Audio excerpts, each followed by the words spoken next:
वालेकुम, welcome to my YouTube channel the light of knowledge. हम लोगों ने अपनी बियोलॉजी की सीरीज़ स्टार्ट कर दी है 9th क्लास की, जिसमें हम पहला चैप्टर पढ़ रहे हैं introduction of biology. Previous lecture में हमने ये देखा था कि अगर हम बियोलॉजी को डिफरेंट साइंसेस से रिलेट कर दें तो वो किस तरह हमें हेल्प करती हैं बियोलॉजी की स्टडी में। ठीक हो गया। आज हम कुछ नया पढ़ने लगे हैं कि अगर हम बियोलॉजी की फील्ड को आगे लेकर चलते हैं, हम बियोलॉजी के सब्जेक्ट्स को आगे लेकर चलते हैं, तो हमें फ्यूचर में ये कौन कौन से करियर ऑफर करती है, हमें कौन कौन सी जॉब्स ऑफर करती है। बेसिकली हम ये पढ़ेंगे कि अगर हम बियोलॉजी के सब्जेक्ट को आगे लेकर चलते हैं तो हमारा करियर किस तरह, हम अपने करियर को किस तरह देख सकते हैं। तो सबसे पहले आपके पास आ जाता है मेडिसिन। ठीक है, आप जब बियोलॉजी की स्टडी करते हो तो आपके पास ये ऑप्शन भी होता है कि आप मेडिसिन की फील्ड में जा सकते हो। मेडिसिन की फील्ड में आप क्या करते हो, आप डायग्नोसिस करते हैं और ट्रीटमेंट करते हो ह्यूमन डिजीज़ का। ठीक हो गया कि अगर खुदा ना खास्ता किसी इंसान को कोई बीमारी है, आप उस बीमारी की तशख़ीस करोगे, देखोगे कि ये कौन सी बीमारी है और उसके बाद उसके क्योर, उसके ट्रीटमेंट की तरफ बढ़ोगे और उसे बताओगे कि किस तरह आप अपनी ये बीमारी को क्योर कर सकते हो। तो मेडिसिन वो फील्ड है जिसमें आप बीमारियों की तशख़ीस करते हो और उसके बाद उन बीमारियों का इलाज करते हो। नंबर 2 पर हमारे पास आ जाती है सर्जरी। सर्जरी में आप क्या करते हो, आप इन बॉडी पार्ट्स को, ह्यूमन बीइंग के बॉडी पार्ट्स को रिपेयर करते हो, रिप्लेस करते हो या रिमूव करते हो। कि अगर खुदा ना खास्ता किसी की, अगर मिसाल के तौर पे किसी की हड्डी टूट गई है तो हड्डी को आप रिपेयर कर सकते हो। ठीक है, आप क्या करते हो, सर्जरी करते हो, ऑपरेशन करते हो और उसको रिपेयर कर देते हो। अगर कोई आपका बॉडी पार्ट ख़राब हो गया तो आप उसको रिप्लेस भी कर सकते हो अल्टरनेट दूसरे बॉडी पार्ट के साथ। ठीक है, मिसाल के तौर पे आम लोग क्या करते हैं, अपनी उनकी किडनीज फेल हो जाती हैं तो वो किडनी का रिप्लेसमेंट करवा लेते हैं। फिर आ जाता है आपके पास रिमूव्ड। ठीक है, कि आप रिमूव किस तरह करवा सकते हो। अगर कोई बॉडी पार्ट, फॉर एग्जांपल ये यूजली कैंसर में होता है कि जब कैंसर की वजह से कोई बॉडी पार्ट डैमेज हो जाता है तो आपको ख़तरा होता है कि इसकी वजह से ये आगे ना बढ़ना शुरू हो जाए, आप उस बॉडी पार्ट को काट देते हो, उसको रिमूव कर देते हो। तो सर्जरी की फील्ड में आप क्या करते हो, बॉडी पार्ट्स को रिपेयर करते हो, रिप्लेस करते हो या उनको रिमूव करते हो।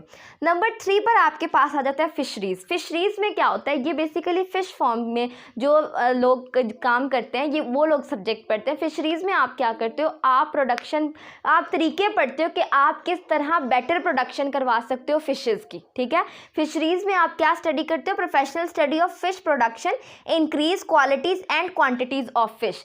फ़िश प्रोडक्शन के बारे में आप पढ़ते हो कि आप किस तरह फ़िश की क्वालिटी को इन्हांस करा सकते हो, उसकी क्वालिटी इंक्रीज़ कर सकते हो और किस तरह उनकी ब्रीडिंग करवा के उनकी क्वांटिटी को भी बढ़ा सकते हो कि लार्ज अमाउंट में आपके पास फ़िशेस प्रोड्यूस हो। ठीक हो गया। नंबर 4 पर आपके पास आ जाता है एग्रीकल्चर। ये हमारी कंट्री में इसका बहुत ज़्यादा स्कोप है क्योंकि हमारी जो कंट्री है वो एग्रीकल्चरल कंट्री है। एग्रीकल्चरिस्ट क्या करते हैं, ये हमारे पास हमारी हेल्प करते हैं हमारे एग्रीकल्चर सिस्टम की बेटरमेंट के लिए। किस तरह ये क्या करते हैं, हमारे पास क्रॉप और एनिमल जो कि सोर्स होते हैं हमारी फूड का, फॉर एग्जांपल जिस तरह हम गाय का गोश्त खाते हैं, हम लोग बकरे का गोश्त खाते हैं, तो क्या है ये उनकी जो है ना, उनकी प्रोडक्शन को इंक्रीज करवाती है। ठीक है, हमारे पास increase in the production of food करते हैं क्योंकि हमारे पास क्रॉप्स और ये जो एनिमल्स हम फूड के तौर पर लेते हैं, ये उनकी प्रोडक्शन की इंक्रीज करने के लिए और हमारे एग्रीकल्चरल सिस्टम की बेटरमेंट के लिए काम करते हैं। ठीक हो गया। नंबर 5 पर आपके पास आ जाता है एनिमल हस्बेंड्री। एनिमल हस्बेंड्री भी मतलब एग्रीकल्चर, ये सारे आपस में रिलेटेड है।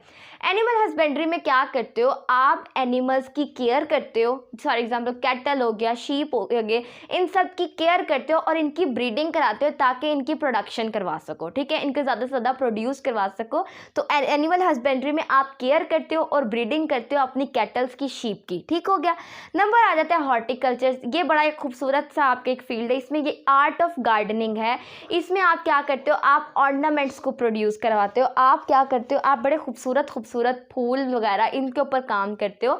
ये किस लिए काम करते हैं, बेटरमेंट के लिए हमारे पास काम करते हैं। जो एग्जिटिंग प्लांट्स होते हैं और प्रोडक्शन करवाते हैं न्यू प्लांट्स की। आपने देखा जो हमारे पास कुछ प्लांट्स ऐसे होते हैं जिनका मतलब अनोखे ही होते हैं, वो नेचुरली नहीं होते। आप क्या करते हो, 2 अलग अलग प्लांट्स में जो है वो ब्रीड करवा देते हो और उसके बाद एक अलग से जो है खूबसूरत सा फूल बन जाता है, कोई पौधा बन जाता है। इतना मतलब 2 प्लांट, अलग अलग प्लांट के कम्बिनेशन से आपने एक नया प्लांट जो इतना खूबसूरत है वो प्रोड्यूस कराया। तो हॉर्टिकल्चरिस्ट यही काम करते हैं। वो क्या करते हैं, दो अलग अलग जो हमारे पास प्लांट्स होते हैं उनकी ब्रीडिंग के बाद एक नया प्लांट करते थे। इसकी एक बड़ी अच्छी एग्जांपल है जो ब्लैक रोज़ है आपके पास, वो हमारे पास जो है वो नेचुरली नहीं होता, ये हमारे पास आर्टिफिशियली हमने खुद प्रोड्यूस करवाया था हॉर्टिकल्चरिस्ट ने। वो क्या करते हैं, दो अलग रोज़ प्लांट्स जो के अलग अलग स्पीशीज़ होते हैं जिनके थोड़े से करेक्टरिस्टिक डिफरेंट होते हैं, उन दोनों को ब्रीड करवा देता है, जिसके बदले में हमारे पास ब्लैक रोज़ का प्लांट प्रोड्यूस हो जाता है। ठीक हो गया। तो ये क्या करते हैं, ये बेटरमेंट के लिए काम करते हैं, जो एग्जिस्टिंग प्लांट होते हैं और प्रोड्यूस करवाते हैं न्यू ऑर्नामेंट्स और न्यू प्लांट्स को।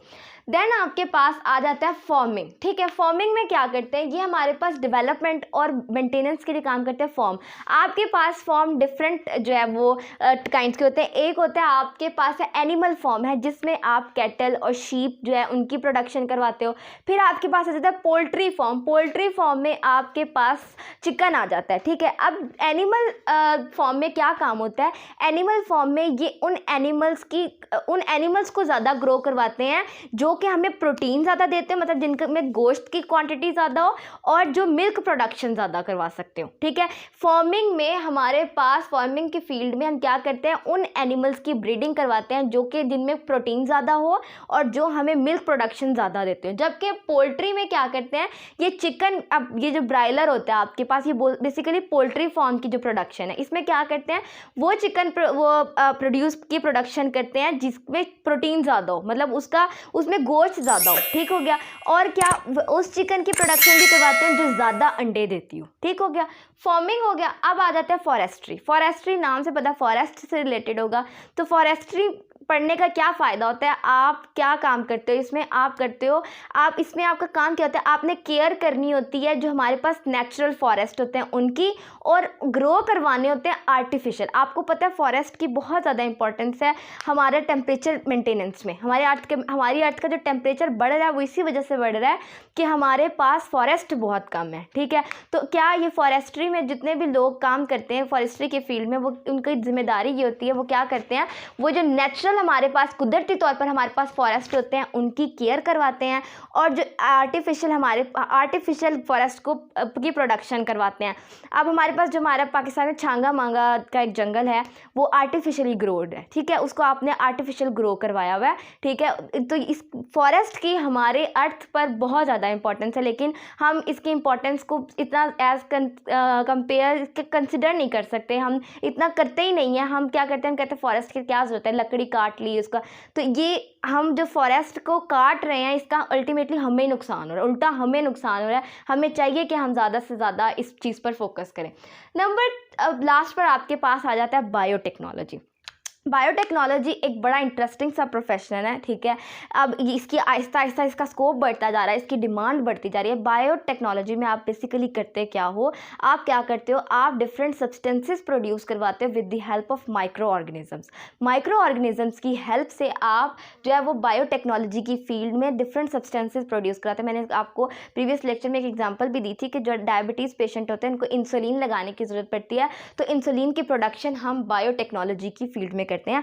आज का आपका लेक्चर समअप हो गया, जिसमें आपने क्या देखा, आपने देखा कि अगर आप बायोलॉजी की फील्ड को आगे लेकर चलते हैं तो आपके सामने कौन कौन से करियर आ सकते हैं। ये आपकी अपनी चॉइस पर है कि आपने किस करियर को अपनाना है। करियर बहुत अच्छे हैं, ये आप पर डिपेंड करता है, आपकी मेहनत पर डिपेंड करता है कि आप कहाँ पर लाइक करना चाहते हो, आप कहाँ पर खड़े होना चाहते हो। यहाँ पर आपका लेक्चर कंप्लीटली समअप हो गया। Thank you so much. मेरी वीडियो को लाइक ज़रूर कीजिएगा, कमेंट सेक्शन में कमेंट भी कीजिएगा और मेरे चैनल को सब्सक्राइब भी कीजिएगा। अल्लाह हाफ़िज़।